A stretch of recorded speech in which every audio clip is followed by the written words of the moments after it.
بسم اللہ الرحمن الرحیم۔ اللہ تبارک و تعالی کے نام سے جو بڑا مہربان اور نہایت رحم کرنے والا ہے۔ اسلام کے ہر دور میں مسلمانوں پر طرح طرح کے ظلم و ستم کیے گئے اور مسلمانوں کو اللہ تبارک و تعالی کی ذات اور ایمان سے دور کرنے کی ناکام کوششیں کی گئی، لیکن جو سچا مسلمان ہوتا ہے وہ اپنا سب کچھ تو لوٹا دیتا ہے، لیکن وہ اپنے سچے رب کو کبھی نہیں چھوڑتا۔ اس مسلمان کا سب کچھ اس کا حقیقی مالک اللہ عز و جل ہوتا ہے۔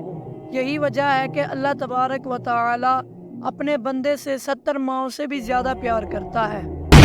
ایسا ایک ایمان افروز واقعہ آج کی اس ویڈیو میں ہم آپ کو بتائیں گے کہ کس طرح ایک خاتون نے اپنا سب کچھ اپنے سچے رب پر قربان کر دیا۔ پیارے دوستو، یہ ایمان افروز واقعہ فرعون کی بیوی کا ہے۔ آج اس ویڈیو میں ہم آپ کو بتائیں گے کہ دنیا کے سب سے بڑے جابر اور ظالم جو کہ خدا دعوے دار تھا، اس کے باوجود بھی اس کی بیوی کس طرح اللہ تبارک و تعالی کی وحدانیت پر ایمان لے کے آئی، ان کا ایمان لانے کا سبب کیا بنا، اور جب فرعون کو اپنی بیوی کے ایمان لانے کی خبر ملی تو اس بدبخت نے اس نیک خاتون پر کون کون سے ظلم و ستم کے پہاڑ ڈھائے، اور فرعون کی بیوی کون تھی اور کس کی اولاد میں سے تھی۔ پیارے دوستو، اس قابل رشک قربانی کے بعد اللہ تبارک و تعالی نے اس نیک خاتون کو کس قدر مقام اور مرتبہ عطا فرمایا تھا۔ پیارے دوستو، فرعون کی بیوی جن کا نام حضرت آسیہ رضی اللہ تعالی عنہ تھا، یہ بادشاہ مصر ریان بن ولید کی اولاد میں سے تھی، اور یہ ریان بن ولید وہی بادشاہ تھا جو حضرت یوسف علیہ السلام کے دور میں بادشاہ مصر تھا۔ یہ خوش نصیب بادشاہ حضرت یوسف علیہ السلام پر ایمان لے آیا تھا۔ فرعون کی بیوی حضرت آسیہ رضی اللہ تعالی عنہ انتہائی حسین و جمیل خاتون تھی۔ کیونکہ یہ خاتون بادشاہ کی اولاد میں سے تھی، اسی وجہ سے اس کے پاس مال و دولت کی کوئی کمی نہیں تھی، اسی وجہ سے ہر وقت خدا ان کے آگے پیچھے رہا کرتے تھے۔ یہ پاک دامن خاتون فرعون کو ناپسند کرتی تھی، لیکن فرعون چونکہ اس وقت مصر کا بادشاہ تھا، اسی وجہ سے فرعون نے اس خوبصورت عورت کی خوبصورتی کو دیکھ کر زبردستی اس سے نکاح کر لیا تھا، جبکہ حضرت آسیہ رضی اللہ تعالی عنہ اور ان کے والدین اس نکاح سے خوش نہیں تھے، لیکن انہوں نے حالات کی مجبوری کی وجہ سے حضرت آسیہ رضی اللہ تعالی عنہ کا نکاح فرعون سے کر دیا تھا۔ پیارے دوستو، فرعون کو حکومت و سلطنت اور مال و دولت کی کثرت اور طاقت کے نشے نے حد سے زیادہ مغرور اور بے لگام بنا دیا تھا۔ اسی طرح اس بدبخت کافر نے ہزاروں بنی اسرائیل کے لوگوں کو اپنا غلام بنا کے رکھا ہوا تھا اور ان پر طرح طرح کے ظلم کرتا تھا۔ کیونکہ بدبخت نے خدائی کا دعویٰ کر رکھا تھا، اس لیے وہ تمام انسانوں کو اپنا غلام تصور کرتا تھا اور ان معصوم لوگوں کے ساتھ جانوروں جیسا سلوک کرتا تھا۔ چنانچہ وقت یوں ہی تیز رفتاری کے ساتھ چلتا رہا، سال مہینوں ہفتوں میں اور ہفتے دنوں میں تبدیل ہو کر گزرتے چلے گئے، اور پھر وقت بھی آ گیا کہ اللہ تبارک و تعالی کے پیارے نبی حضرت موسیٰ علیہ السلام اور حضرت ہارون علیہ السلام اس دنیا کے اندر تشریف لائے، اور مصر کی سرزمین لا الہ الا اللہ کی صداؤں سے گونج اٹھی۔ اللہ تعالیٰ نے حضرت موسیٰ علیہ السلام اور حضرت ہارون علیہ السلام کو فرعون کی طرف اور ان کی قوم کی طرف دعوت حق دینے کے لیے اور ہدایت کی طرف بلانے کے لیے مبعوث فرمایا تھا۔ اللہ تعالیٰ کے ان پیغمبر نے بنی اسرائیل کے لوگوں کو اللہ تعالیٰ کی وحدانیت کی طرف بلایا اور لوگوں کو باطل معبودوں کو پوجا کرنے سے منع کیا۔ حضرت موسیٰ علیہ السلام نے فرعون کو طرح طرح کے معجزات دکھائے، لیکن اس کے باوجود بھی یہ لوگ کفر اور شرکی پر اڑے رہے اور اللہ تعالیٰ کی وحدانیت کا مسلسل انکار کرتے رہے۔ اس کے باوجود حضرت موسیٰ علیہ السلام فرعون کو اور بنی اسرائیل کے بدبخت لوگوں کو دعوت حق دیتے رہے۔ جب فرعون حضرت موسیٰ علیہ السلام کی اس تبلیغ سے تنگ آ گیا تو فرعون نے یہ خیال کیا کہ کیوں نہ موسیٰ علیہ السلام کو لوگوں کے سامنے جھوٹا ثابت کیا جائے۔ چنانچہ فرعون نے حضرت موسیٰ علیہ السلام کو جھوٹا ثابت کرنے کے لیے ایک خاص دن مقرر کیا، جس دن مصر کے اندر بہت بڑا میلہ لگتا تھا اور جس میلے کے اندر کثیر تعداد میں لوگ جمع ہوتے تھے۔ چنانچہ فرعون نے مصر کے تمام بڑے بڑے جادوگروں کو بلایا اور حضرت موسیٰ علیہ السلام کو جھوٹا ثابت کرنے کا کہا۔ چنانچہ جب وہ میلے کا دن آیا تو ایک وسیع و عریض میدان سجایا گیا اور ادھر فرعون اپنی فرعونیت کے نشے میں مخمور ہو کر اپنی عالی شان تخت پر جا بیٹھا، اور سلطنت کے کونے کونے سے بلائے گئے بڑے بڑے جادوگر بھی جمع ہو چکے تھے، اور اس طرح ہزاروں افراد کا مجمع بھی جمع ہو چکا تھا، اور یہ حق اور باطل کا عظیم ترین معرکہ تھا جس کو دیکھنے کے لیے بے شمار لوگ جمع ہوئے تھے۔ اور ادھر اللہ تبارک و تعالیٰ کے سچے نبی حضرت موسیٰ علیہ السلام اور حضرت ہارون علیہ السلام بھی تشریف لائے چکے تھے، اور حضرت موسیٰ علیہ السلام کے چہرہ انور جلال نظر آ رہا تھا۔ چنانچہ اس عظیم معرکہ کا آغاز ہوا، اور جادوگروں نے فرعون کی عزت کی قسم کھا کر اپنے جادو کی لاتیاں اور رسیاں پھینکی شروع کر دی، تو وہ لاتیاں اور رسیاں ایک دم سے سانپ بن کر پورے میدان کے اندر دوڑنے لگے۔ ان سانپوں کو دیکھ کر پورے مجمع کے اندر خوف اور ہراس پھیل گیا، اور تمام لوگ بدحواس ہو کر ادھر ادھر بھاگنے لگے، اور فرعون اور اس کے جادوگر اپنے نشے میں بدمست ہو کر تالیاں بجانے لگے اور اس منظر کو دیکھ کر خوش ہونے لگے۔ اور ادھر اللہ تبارک و تعالیٰ نے اپنے پیارے پیغمبر حضرت موسیٰ علیہ السلام کو اپنا عصا مبارک پھینکنے کا حکم دیا، تو اس وقت حضرت موسیٰ علیہ السلام نے اللہ تبارک و تعالیٰ کی حکم کی تعمیل کرتے ہوئے اپنے عصا مبارک کو ان سانپوں کے ہجوم میں ڈال دیا۔ چنانچہ دیکھتے ہیں کہ دیکھتے ہی دیکھتے حضرت موسیٰ علیہ السلام کا وہ عصا ایک خوفناک اور ہیبت ناک ازدیا بن کر نمودار ہوا، جس نے جادوگروں کے تمام چھوٹے چھوٹے سانپوں کو نگل لیا۔ حق اور باطل کا یہ عظیم شان موضوع دے کر جادوگروں کے دلوں میں ایمان کا نور چمک اٹھا، اور تمام جادوگر اللہ تبارک و تعالیٰ کی بارگاہ میں سجدے میں گر گئے، اور تمام جادوگر نے اللہ تبارک و تعالیٰ کی وحدانیت کی تصدیق کی اور اللہ تبارک و تعالیٰ کی سچی ذات پر ایمان لے آئے۔ چنانچہ جب حضرت موسیٰ علیہ السلام کی اس عظیم شان موضوع اور جادوگروں کی ایمان لانے کی خبر حضرت آسیہ رضی اللہ تعالیٰ عنہ کو پہنچی، تو اس وقت حضرت آسیہ رضی اللہ تعالیٰ عنہ کے دل میں بھی فوراً حق کا نور چمک اٹھا، اور اس طرح حضرت آسیہ رضی اللہ تعالیٰ عنہ اللہ تبارک و تعالیٰ کی وحدانیت پر ایمان لے آئی۔ لیکن ان کا ایمان لانا اتنا آسان نہ تھا، کیونکہ وہ ایک جابر اور ظالم اور خدا کے دعوے دار بدبخت حکمران کی بیوی تھی، اور حضرت آسیہ رضی اللہ تعالیٰ عنہ کے دل میں یہ بھی ڈر تھا کہ اگر فرعون کو میرے ایمان کا پتہ چل گیا تو وہ ظالم بادشاہ مجھ پر ظلم و ستم کے پہاڑ ڈھائے گا اور اپنے ظلم کے تمام حد پار کر دے گا۔ لیکن اس کے باوجود بھی حضرت آسیہ رضی اللہ تعالیٰ عنہ نے اپنا سب کچھ اللہ تبارک و تعالیٰ کی ذات پر چھوڑ دیا اور اللہ تبارک و تعالیٰ کی وحدانیت پر ایمان لے آئی۔ ابتدا میں حضرت آسیہ رضی اللہ تعالیٰ عنہ نے اپنے ایمان کو کسی پر ظاہر نہ کیا۔ کچھ عرصہ یوں ہی گزرتا رہا، پھر ایک دن ایسا عجیب و غریب واقعہ پیش آیا، جس واقعے کے بعد حضرت آسیہ رضی اللہ تعالیٰ عنہ کے دل میں فرعون کے لیے مزید غضب کی آگ بھڑک اٹھی، اور حضرت آسیہ رضی اللہ تعالیٰ عنہ فرعون سے مزید نفرت کرنے لگی، اور فرعون کے مسلمانوں پر کیے جانے والے ظلم و ستم حضرت آسیہ رضی اللہ تعالیٰ عنہ کے لیے ناقابل برداشت تھے۔ چنانچہ وہ عبرتناک واقعہ کچھ یوں پیش آیا کہ فرعون کی بیٹی کے ایک خادمہ تھی جو فرعون کی بیٹی کے سر میں کنگھی کیا کرتی تھی۔ ایک دن اس خادمہ کے ہاتھ سے کنگھی گر گئی تو اس خادمہ نے بسم اللہ پڑھ کر اس کنگھی کو اٹھا لیا۔ اس وقت فرعون کی بیٹی نے ان کلمات کو سن لیا اور فرعون سے جا کر اس خادمہ کی شکایت کر دی کہ وہ خادمہ آپ کے علاوہ کسی اور خدا کو مانتی ہے اور آپ کے علاوہ کسی اور کی عبادت کرتی ہے۔ یہ بات سن کر فرعون لال پیلا ہو گیا اور اس نے غضبناک ہو کر اس خادمہ کو اپنے دربار میں بلایا۔ اس خادمہ کے ایمان لانے کی حقیقت دریافت کی کہ آخر کار وہ کس خدا کو مانتی ہے، اور فرعون اس سے کہنے لگا کہ کیا تم میرے علاوہ کسی اور خدا کو مانتی ہے؟ تو اس وقت اس خادمہ نے فوراً جواب دیا کہ ہاں، میرا اور تیرا رب اللہ عز و جل ہے، وہی وحدہ لا شریک ہے اور اس کے علاوہ اس کا کوئی شریک نہیں۔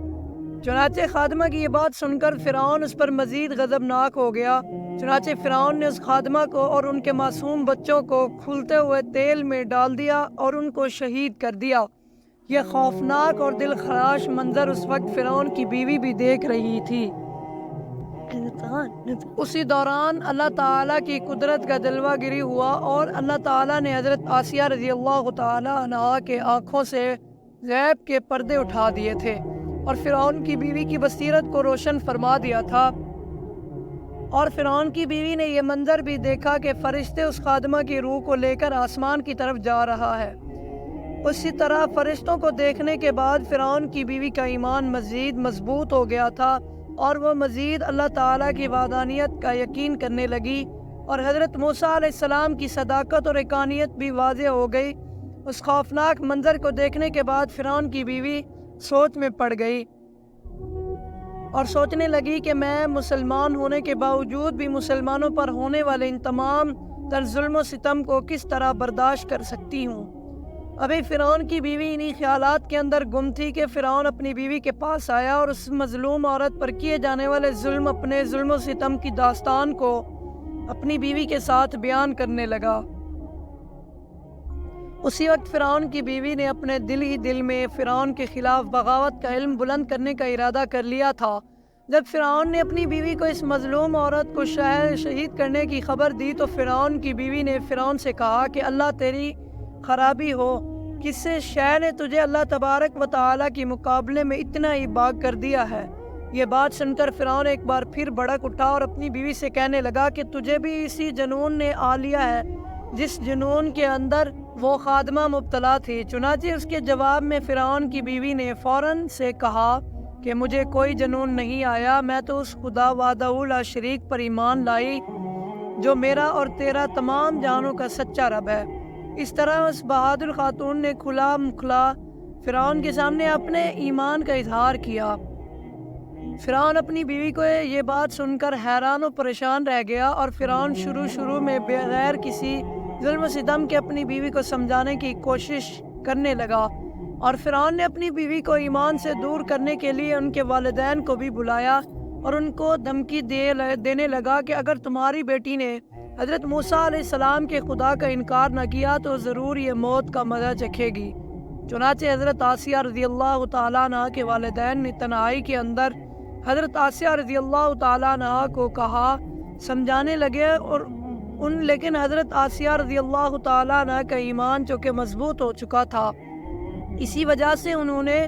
ان کی بات ماننے سے انکار کر دیا، اور حضرت آسیہ رضی اللہ تعالیٰ عنہ اپنے والدین سے کہنے لگی کہ میرے اللہ تعالیٰ کی وحدانیت کا انکار نہیں کر سکتی، بے شک وہ سچا رب ہے۔ جب فرعون کا یہ حربہ بھی ناکام ہو گیا تو اس وقت فرعون نے اپنی بیوی کو طرح طرح کی اذیتیں دینے کا فیصلہ کیا تاکہ یہ اپنے ایمان سے دور ہو جائے اور مجھے خدا کو ماننے لگی۔ پیارے دوستو، روایات میں آتا ہے کہ فرعون کے حکم سے حضرت آسیہ رضی اللہ تعالیٰ عنہ کو طرح طرح کی اذیتوں کے اندر مبتلا کر دیا گیا، حتیٰ کہ حضرت آسیہ رضی اللہ تعالیٰ عنہ کے ہاتھوں اور پاؤں میں میخیں لگا کر دھوپ کے اندر سورج کی طرف رکھ کے اور لٹکا دیا، اور آپ کے سینے کے اوپر چکی کا 12 برکم پتھر رکھ دیا تاکہ آپ ہل نہ سکیں۔ لیکن ان تمام تر تکالیف اور مصائب کے باوجود بھی حضرت آسیہ رضی اللہ تعالیٰ ان کے ایمان کے اندر ذرا برابر بھی کمی نہ آئی، بلکہ ان تمام تر تکالیف کے باوجود بھی آپ کے ایمان کے اندر مزید اضافہ ہوتا چلا گیا۔ جب فرعون نے ان تمام تر تکالیف کے بعد اپنی بیوی سے ایمان سے پھرنے کا کہا تو حضرت آسیہ رضی اللہ تعالیٰ عنہ نے بڑا ہی ایمان افروز اور ایمان کو تازہ کر دینے والا جواب دیا، جس نے فرعون کا گھمنڈ خاک میں مل گیا، اور فرعون حضرت آسیہ رضی اللہ تعالیٰ عنہ کے ایمان اور ہمت کے آگے گھٹنے ٹیکنے پر مجبور ہو گیا۔ چنانچہ حضرت آسیہ رضی اللہ تعالیٰ عنہ نے ارشاد فرمایا، اے دشمن خدا اور ظالم انسان، تو میرے وجود پر تو قادر ہو سکتا ہے لیکن میرا دل اللہ تعالیٰ کی پناہ میں ہے، اگر میرے جسم کے ہر حصے کو بھی کاٹ دے تب بھی میرا عشق اور ایمان اللہ تعالیٰ کی بارگاہ میں بڑھتا چلا جائے گا۔ اسی دوران جب حضرت آسیہ رضی اللہ تعالیٰ عنہ پر ظلم و ستم کے پہاڑ گرائے جا رہے تھے، حضرت موسیٰ علیہ السلام وہاں سے گزرے تو حضرت موسیٰ علیہ السلام سے حضرت آسیہ رضی اللہ تعالیٰ عنہ نے پوچھا، میرا رب مجھ سے راضی ہے؟ تو حضرت موسیٰ علیہ السلام نے ارشاد فرمایا، اے آسیہ رضی اللہ تعالیٰ عنہ، آسمان کے فرشتے آپ کے انتظار میں ہیں اور اللہ تعالیٰ ایمان اور کارناموں پر فخر فرماتا ہے۔ اللہ تعالیٰ کی بارگاہ میں سوال کریں، آپ کی ہر حاجت پوری کی جائے گی۔ اسی وقت حضرت آسیہ رضی اللہ تعالیٰ عنہا نے اللہ تعالیٰ کی بارگاہ میں یہ دردناک دعا کی، اے میرے پروردگار، میرے لیے اپنے پاس جنت میں ایک گھر بنا اور مجھے فرعون اور اس کے ظلم سے نجات دے، اور مجھے ان ظالموں سے نجات بخشش۔ ادھر